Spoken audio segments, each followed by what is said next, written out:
আব্বুগার কি করি লাগছে মানে না মোবাইল দেখি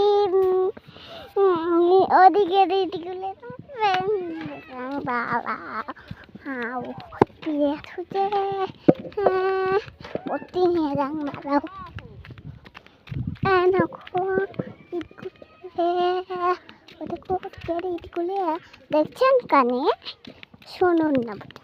ও দেখো তোমরা একটু ভালো লাগছে দেখো আমরা এটা করে নিচ্ছি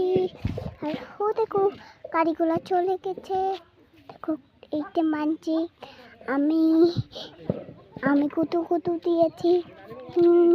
এ দেখো কাম বালতি দুটি শিকড় খাইছে সবাই শিকড় খায় বুঝছেন আরে অত না রে ও দেখো সবাই দেখছে দেখুন সবাই মানে লাগছে হ্যালো গাছ দেখতে পাচ্ছেন হ্যালো গাছ লাইক করে দাও বন্ধুরা বুঝছস।